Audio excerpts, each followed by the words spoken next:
Nanay Bel, ano ang trabaho niyo dito? Ako po ay isang nurse sa Dubai. Wow. Isang nurse, okay? Sa Dubai kayo galing. Opo. Saan hospital kayo sa Dubai? Sa Rashid Hospital, isa siyang government hospital sa Dubai. Okay. Ilang taon na ho kayo dito? 11 years na ako dito sa Rashid Hospital.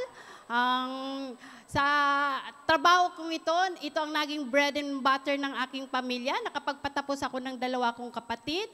Ako na rin po ang nagsuporta sa aking pamilya kasi ako lang po ang nakatapos sa aming pamilya. Si nanay, buhay pa ba? Si nanay po, last June 2015, ang father ko po namatay. Then, ang mama ko nakiusap sa akin na kunin ko na siya kasi nag-iisa na lang siya. So, pinag-upunan ko po na makuha ko po siya. Last January 19, pumunta po siya dito as visit visa. Sa kasawing palad po, pabalik na sana po siya sa Pilipinas ng June 23 kasi first anniversary ng papa ko. Pero po na-stroke po siya. Bedridden na po siya dito. Nandito po siya sa Dubai. Hindi ko na po siya maiuwi kasi nag-iisa po akong babae sa pamilya. Wala pong mag-aalaga sa nanay ko sa Pilipinas. Sino kasama niyo dito sa sa Dubai? Nandito po ang aking pamilya. May 2 na po akong anak dito. Asan sila? Nandoon po siya. Ayun po ang aking ina. Si nanay? Ayun po Yung siya. nanay. Okay. Si nanay. Yan, pahingin ang jacket para bigyan natin si nanay ng... Binyahin niyo pa from Dubai. Opo. Wala pong mag-aalaga sa kanya. Lola, nakakarinig ba siya? Favorite ko po niya. Palagi po siya nanonood ng Wowowin sa Pilipinas. Nakakaintindi po siya. Hindi siya makapagsalita, pero nakakaintindi yan. Lola, meron po akong bibigay sa inyo ng jacket. Ito po si Willie.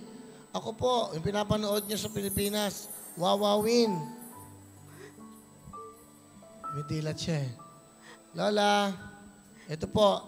Meron po kayong jacket ha. Para po sa inyo to, Lonay. Magpagaling po kayo. Ha?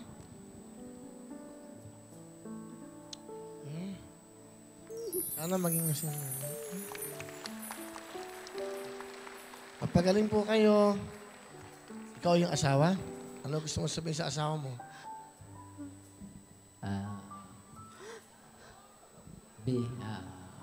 Maraming salamat sa pag-aalaga sa amin. Lalo na kay Mama. Kahit pagod ka sa trabaho, pag-uwi mo, may time ka pang i-dressing yung mga sugat niya sa puwet. At paliguan. At pati mga bata, may time ka rin para alagaan sila, paliguan. Dahil broken ship kasi ako. Morning, sinatid ko sila sa school, pati si Mrs. Bago pag break time ko, umuwi po ako para pakainin dahil breastfeeding na nga, tsaka yung bunso. Hindi na namin pinasok nitong KG2 kasi walang kasama yun si Mama sa bahay para may kasama siya. Kaya alagang-alaga ni Baby Kate si lola niya. Siya nagbabantay habang wala kami. Ano pangalan niya? Kate po. Si Kate ang nagbabantay sa lola niya? Opo. Sa ganyang edad niya? Opo. Ilang taon na siya? 5 po, magsi-6 na sa next Kate? month. Si Kate. Siya? Hi, Kate. Tito Tito Willie, ito. How are you? Hi. Kamusta ka? Kamusta ka? Yeah. Are you okay? I'm fine. Oh, you're fine. That is your Lola, di ba? Yeah. Are you the one who's taking care of Lola? Yeah, when I was alone. Oh. How old are you? 6. 6 na. Do you love your Lola? Mm-hmm. What do you want to tell Lola? Look at Lola, oh. I love Lola so much because she's my love. Oh, you embrace Lola. Oh, that's Lola. You're the one who's taking care of Lola. Yes. So you mean to say if you're alone in the house, you're the one who's going to take care of Lola? Yeah. What do you do to Lola? I was taking her when I watching my 2 iPads. Cute naman.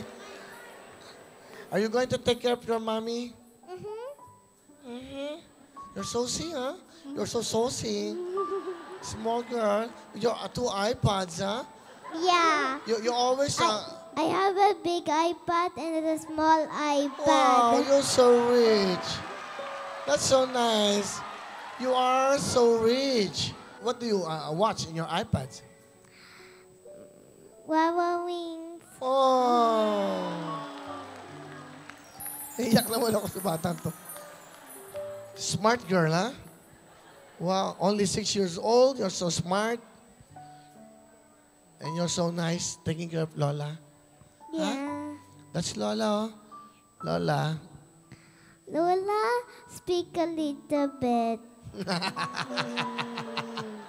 Spill a little bit.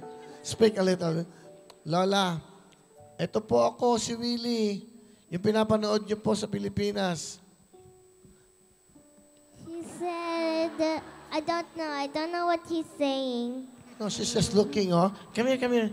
Look at Lola. Look at Lola. She's looking, oh. Oh? Oh, you're so sweet. My sister is 9. Your sister also? What's her name? What? Your sister. Kelsey. Okay, come on. You want to say something, Kelsey, to Lola?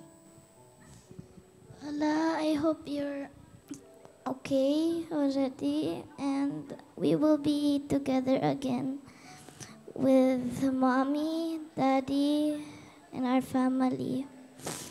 I hope you're okay now, Lola. I love you. And to Mommy, what do you want to tell Mommy? Mommy, thank you for taking care of us always. And Mommy, I love you and also good luck. Thank you. Come here, come here. Embrace Mommy. Lola. Lola. Sana po, maging masaya kayo, ha? Lola, salamat po. You took time. Napunta po kayo dito kahit medyo may karamdaman kayo. Sana po, gumaling na kayo. We will pray for you, Lola. Sana po makapanood kayo ulit ng Wawawin, ha? Lola, meron po kayong jacket. Salamat po sa pagmamahal niyo sa akin. Come here. Embrace Mommy.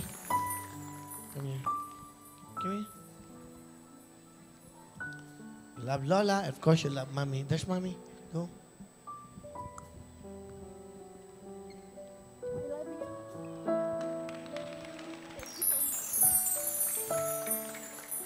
Wish me luck.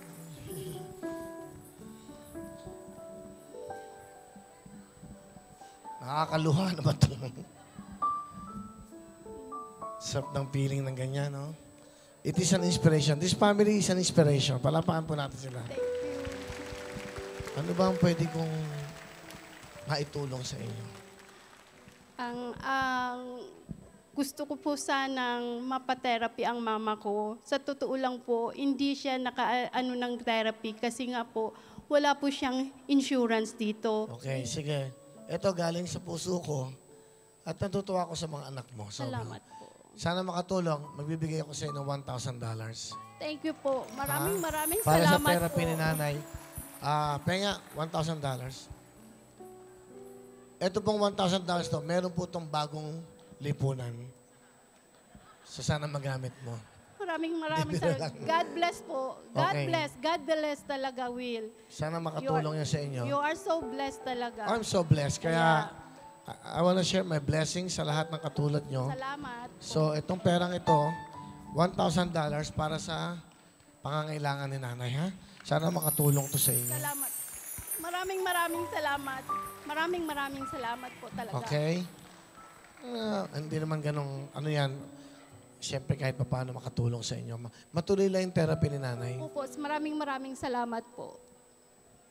Okay. Palapakan po natin ang pamilyang ito. Thank you so much. Ang kanyang asawa si Jojo, ang kanyang kapatid na si June nasa likod. Ang mga anak niya si Chelsea at si Kate at si Nanay Esther. A family stays together and prays together. So ito po sila. Ano ang inyong apelido? Si Manes po. Si Manes. Okay. Alright. Sana makatulong sa inyo. Napakalaking bagay ng... Salamat po. You are an inspiration sa bawat Pilipino saan man sulok ng mundo. You are a nurse. Ang ganda ng pagpapalaki mo sa inyong mga anak. At ang pag-alaga at pag-aruga mo sa iyong mahal na ina. Salamat Palapakan po. po natin si Miss Bell. ang nurse. Maraming salamat. Maraming salamat.